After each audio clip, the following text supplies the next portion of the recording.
Shalom, terimalah salam warga dari Bukit Fajar. Jadikanlah mereka muridku. Dalam nama Bapa dan Putra dan Roh Kudus. Amin. Tuhan sertamu dan sertamu juga. Inilah Injil Yesus Kristus menurut Yohanes. Dimuliakanlah Tuhan. Ketika sudah dekat hari raya Paskah orang Yahudi, Yesus berangkat ke Yerusalem. Dalam bait suci didapatinya pedagang-pedagang lembu, kambing domba dan merpati, dan penukar-penukar uang duduk di situ. Maka Yesus membuat cambuk dari tali, lalu mengusir mereka semua dari bait suci dengan semua kambing domba dan lembu mereka. Uang para penukar dihamburkannya ke tanah, dan meja-meja mereka dibalikannya. Kepada pedagang-pedagang merpati ia berkata, "Ambil semuanya ini dari sini. Jangan membuat rumah Bapakku menjadi tempat berjualan." Maka teringatlah murid-murid Yesus bahwa ada tertulis, "Cinta untuk rumahmu menghanguskan aku."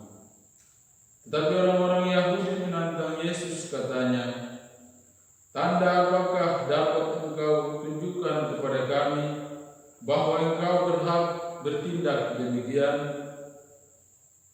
Jawab Yesus kepada mereka, "Rombaklah bait Allah ini, dan dalam 3 hari aku akan mendirikannya kembali."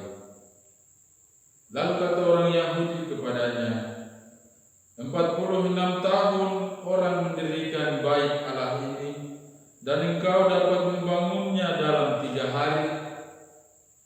Tetapi yang dimaksudkan Yesus dengan bait Allah ialah tubuhnya sendiri. Sesudah Yesus bangkit dari antara orang mati, barulah teringat oleh murid-muridnya bahwa hal itu telah dikatakannya. Maka percayalah mereka akan kitab suci dan akan perkataan yang telah diucapkan Yesus. Demikianlah Injil Tuhan. Rombaklah bait Allah ini, dan dalam 3 hari aku akan membangunnya kembali.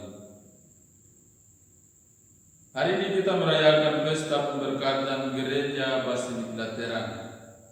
Basilik Agung ini didirikan oleh Kaisar Konstantinus Agung, putra Santa Helena, pada tahun 324. Dalam konteks sejarah gereja Kristen, Basilik ini merupakan Basilik Agung yang pertama yang melambangkan kemerdekaan dan perdamaian di dalam gereja setelah 3 abad lebih berada di dalam kancah penghambatan dan penganiayaan kaisar-kaisar Romawi yang kafir. Pemberkatannya yang kita peringati hari ini merupakan peringatan akan kemerdekaan dan perdamaian itu. Saudara dan saudariku yang terkasih dalam Tuhan kita Yesus Kristus, bait Allah atau gereja sebagai rumah Tuhan sangat dijaga kesucian dan kesakralannya oleh Yesus Kristus.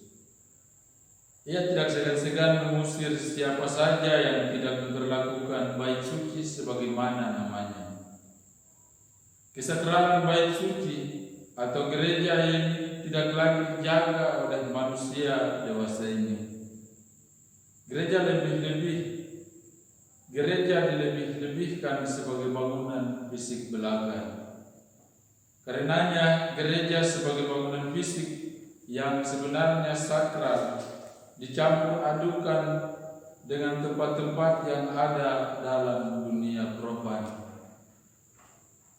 Inilah cikal bakal orang menihilkan kehadiran nyata, realis Yesus Kristus yang disemayamkan di dalam tabernakel.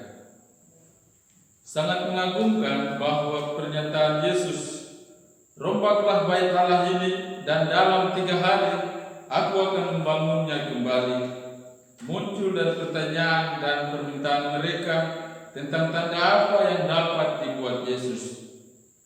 Mereka tidak tahu bahwa Yesus telah menjawab pertanyaan yang mereka ajukan.